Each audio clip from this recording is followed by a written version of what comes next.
Baiklah, di sini saya ingin menjelaskan tentang mata kuliah pengembangan bahan ajar pada modul 5, yaitu tentang bahan ajar berbasis jaringan.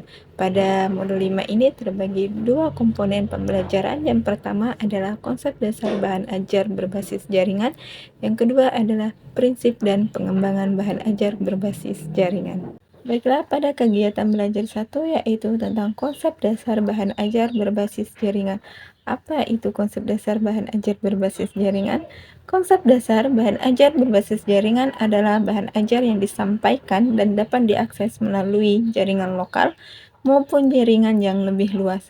Istilah yang akan digunakan untuk pembelajaran berbasis internet adalah istilah e-learning. Setidaknya terdapat 4 hal yang menguntungkan dari pemanfaatan e-learning pada negara-negara berkembang, yaitu pertama, memenuhi kebutuhan peserta didik jarak jauh. Yang kedua, memberikan fasilitas kepada peserta didik dalam kelas tatap muka.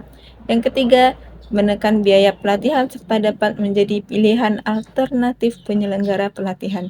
Yang keempat, memberikan dan membuka kesempatan bagi peserta didik di negara berkembang untuk memperoleh pembelajaran berharga berkualitas dunia. Selanjutnya ada tentang karakter bahan ajar berbasis jaringan. Menurut Alonso dan kawan-kawan 2005, ada beberapa karakter e-learning yaitu dinamika, at real time, kolaborasi, personal, komprehensif, komunitas belajar. Adapun karakteristik lainnya adalah bahan ajar berbasis jaringan dapat bersifat interaktif. Interaktif dapat diartikan dua macam, yaitu interaktif dalam penyajian atau pengemasan, tetapi dapat pula diartikan interaktif dari segi komunikasi dengan orang lain. Adapun ragam sumber bahan ajar berbasis jaringan. Yang pertama, portal belajar. Yang kedua, computer assisted learning atau teaching. Yang ketiga, virtual laboratory. Yang keempat, video on demand atau internet TV. Yang kelima, Wikipedia. Yang keenam, blog. 7, podcast. 8, perpustakaan digital. Dan yang terakhir, pembelajaran jarak jauh atau yang disebut dengan online learning. Adapun kontribusi bahan ajar berbasis jaringan. Pada bagian ini dipaparkan mengenai bagaimana bahan ajar berbasis jaringan dapat dimanfaatkan bagi masyarakat dan dunia pendidikan.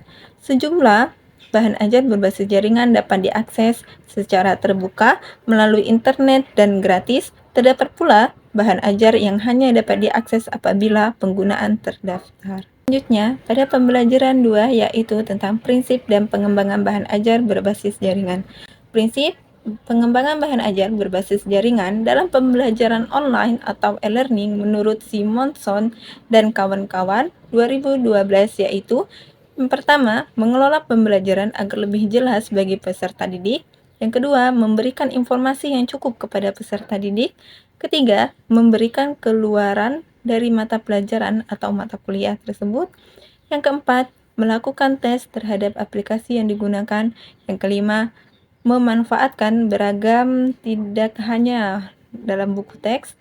Yang keenam adalah melatih peserta didik untuk menggunakan portal mata kuliah. Selanjutnya, tentang prinsip umum desain dalam pengembangan aplikasi pembelajaran berbasis jaringan.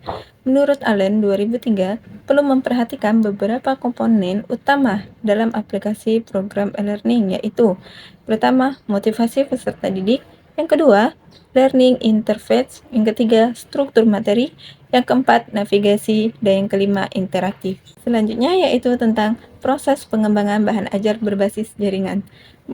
Ada 7 tahap pengembangan pembelajaran menurut Alonso dan kawan-kawan 2005 yaitu kegiatan analisis, yang kedua kegiatan desain atau rancangan, yang ketiga kegiatan pengembangan, yang keempat implementasi, adapun yang kelima eksekusi, yang keenam evaluasi, dan yang ketujuh kegiatan review.